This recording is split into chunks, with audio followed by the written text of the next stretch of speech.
I'm going to show you how we planted our crookneck squash, the summer squash, in our raised garden bed. Notice how the rows are bedded up.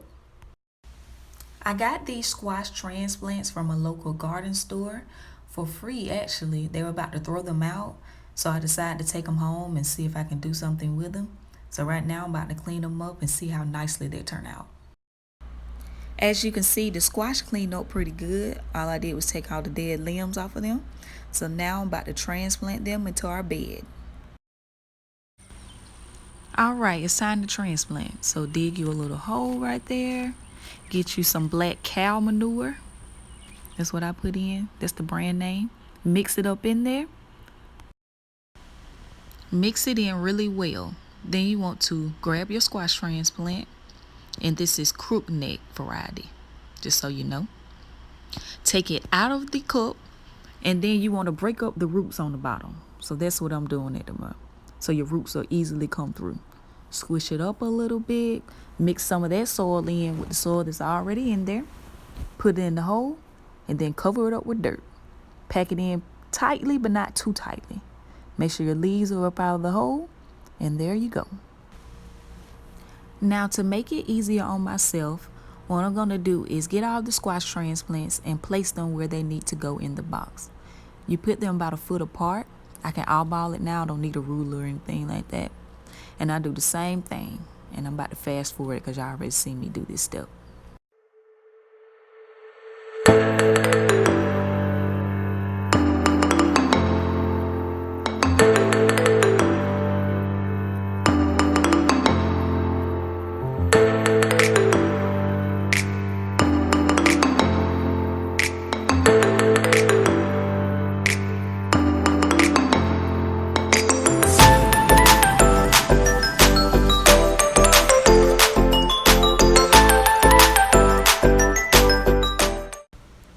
What I am adding now are sweet and chocolate mint herb plants. They're part of my companion planting, and they're going to help ward off some of those nasty squash bugs that eat up the squash plants and make them terrible to look at.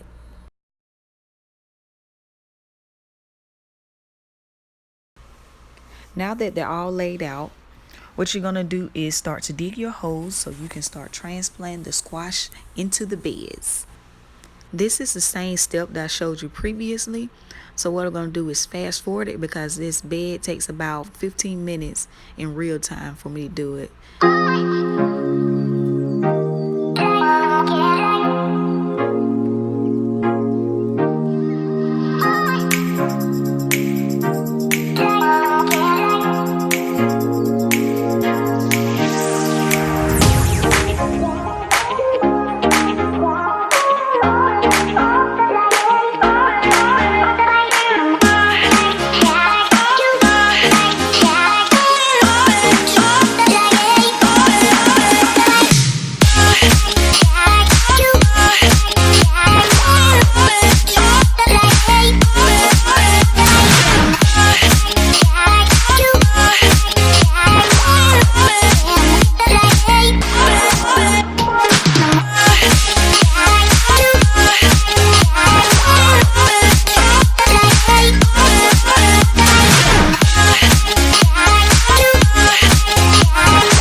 Now, ta-da! This is what they're going to look like once all the transplants are in the ground. And then 2 weeks later, they're going to look like this. Thanks for watching the video. Hope you enjoyed it. Don't forget to subscribe and give this video a thumbs up.